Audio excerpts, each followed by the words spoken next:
प्यारे बच्चों, मैं Rajesh Kumar Yadav from G Sukhram Yadav inter college Sonar Mohammadpur. आज हम लेकर के आए हैं कक्षा 12 विषय रसायन विज्ञान में चैप्टर नंबर 4। इसका नाम है रासायनिक बलगतिकी। रासायनिक बलगतिकी, देखिए रासायनिक बलगतिकी क्या है। रसायन में जो विभिन्न प्रकार के परिवर्तन होते हैं वो किस दर से होते हैं, किस दिशा में होते हैं, किस प्रकार होते हैं, ये बहुत ही रोचक तथ्य है और इसका अध्ययन हम इस चैप्टर के अंतर्गत करेंगे। तो देखिए, पहले हम बात करते हैं अभिक्रिया की दर, यानी जो रिएक्शन होती है उसकी दर किस प्रकार से। तो इकाई समय अंतराल में अभिकारक अथवा उत्पाद की सांद्रता में परिवर्तन अभिक्रिया की दर कहलाती है। इसे स्मॉल आर से प्रदर्शित करते हैं। भाई इतना याद रखेंगे बहुत। स्मॉल आर बराबर अभिकारक अथवा उत्पाद की सांद्रता में परिवर्तन बटे समय अंतराल। स्मॉल आर बराबर अभिकारक की सांद्रता में कमी बटे समय अंतराल। स्मॉल आर बराबर इसे लिखेंगे minus delta active mass of R upon delta T बराबर होगा plus delta active mass of P upon delta T. ये इस प्रकार से मैंने एक ग्राफ द्वारा दर्शाया है। ये अभिकारक है और ये उत्पाद है। तो अभिकारक की सांद्रता में कमी होगी जिसको माइनस से दर्शाएंगे और उत्पाद की सांद्रता में वृद्धि होती है तो इसे इस प्रकार से दर्शाते हैं। ठीक है, एग्जाम्पल के तौर पर देख लें। ए प्लस बी, तीर का चिन्ह, सी प्लस डी। अभिकारक में की सांद्रता के लिए small R minus delta active mass of A upon delta T बराबर minus delta active mass upon B upon delta T. इसी प्रकार उत्पाद के लिए और संपूर्ण अभिक्रिया की दर को हम इस प्रकार से लिख देते हैं। इसी प्रकार अगला एग्जाम्पल है, वो भी इसमें हम अभिक्रिया की दर निकालेंगे। इसी रूप को आगे देखते हुए एक उदाहरण और दिया है। N2 + 3H2 tends to 2NH3 अभिक्रिया की दर, ये आपको स्वयं करना है। अगला टॉपिक है औसत दर।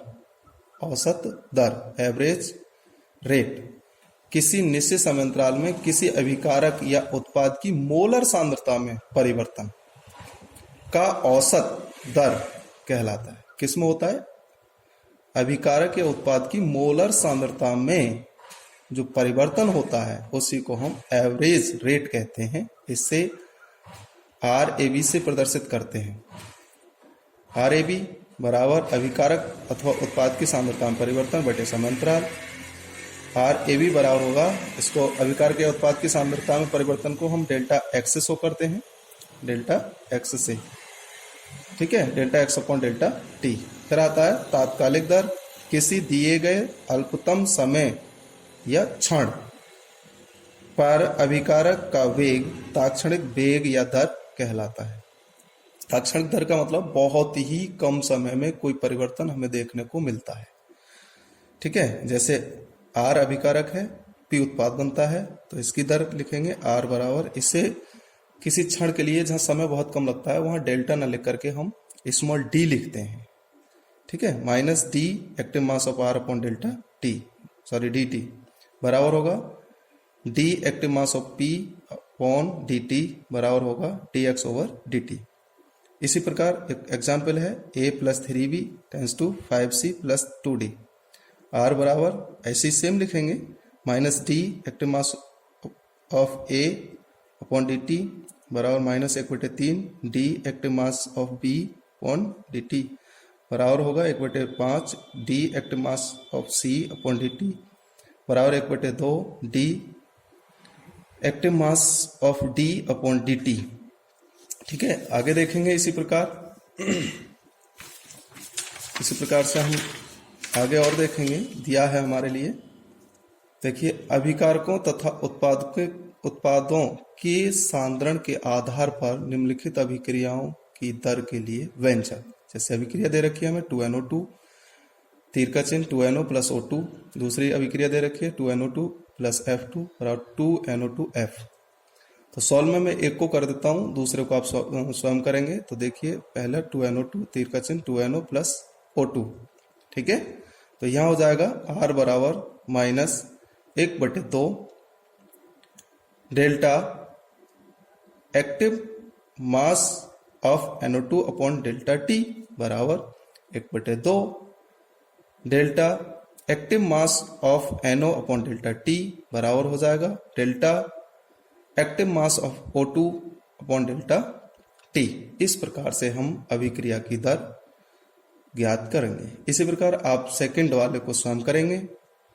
ठीक है, अब आगे एक टॉपिक है, उसे और समझ लें। देखिए टॉपिक है हमारा रासायनिक अभिक्रियाओं के वेग के आधार पर 3 भागों में बांटा जाता है। यानी कि रासायनिक अभिक्रियाओं को वेग के आधार पर 3 भागों में बांटा जाता है। कैसे? नंबर 1 अतिमंद अभिक्रियाएं, वे अभिक्रियाएं जिन्हें पूर्ण होने में काफी समय लगता है, महीने 2 महीने 1 साल भी लग जाता है, 6 महीने भी लग जाते हैं, जैसे सिरके का बनना। दूसरा मंद अभिक्रिया, वे अभिक्रियाएं जिन्हें पूर्ण होने में कुछ समय, कुछ मिनट अथवा घंटे का समय लगता है, उन्हें हम मंद अभिक्रिया कहते हैं। जैसे ये एग्जाम्पल दे रखे हैं हमारे लिए, मैंने आपको बता रखे हैं। इन अभिक्रिया में होने वाला परिवर्तन हम स्वयं अपनी आंखों द्वारा देख सकते हैं। आगे देखेंगे। फिर आता है अगला टॉपिक। ठीक है, टॉपिक है तात्कालिक अभिक्रियाएं, यानी वे अभिक्रियाएं जिन्हें पूर्ण होने में एक क्षण का समय लगता है, यानी तुरंत रिएक्शन हो जाती है। जैसे NaCl प्लस AgNO3 तीर चिन्ह AgCl प्लस NaNO3। ठीक है, इस प्रकार की रिएक्शन को हम तात्कालिक रिएक्शन कहते हैं, तात्कालिक अभिक्रिया कहते हैं। एक टॉपिक और है इसमें लास्ट, अभिक्रिया के वेग या दर को प्रभावित करने वाले कारक।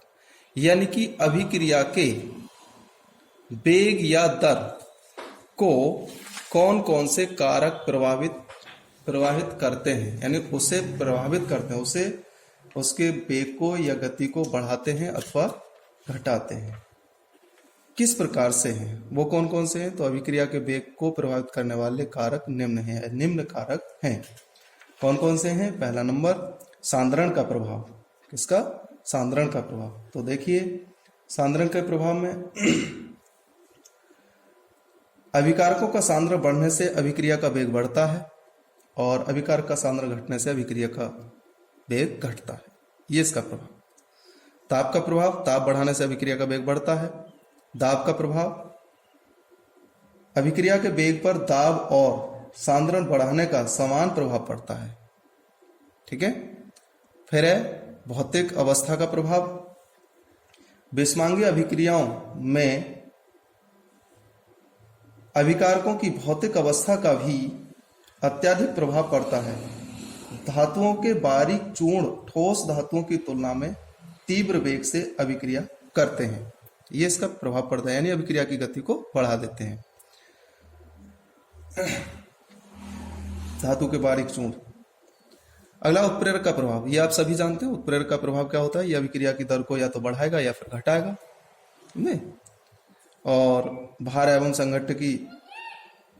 संगठन की स्थिति से अंत तक यह परिवर्तित रहता है, इसमें कोई चेंजेशन नहीं होता। इसी प्रकार और भी हैं, अभिकारी पदार्थों की प्रकृति और अभिकारकों का पृष्ठ क्षेत्रफल। ठीक है, आशा करता हूं सभी बच्चों के समझ में आया होगा, और यदि समझ में नहीं आए तो पुनः मुझे कमेंट करके बता दें, मैं आपको पुनः समझाने का प्रयास करूंगा। धन्यवाद।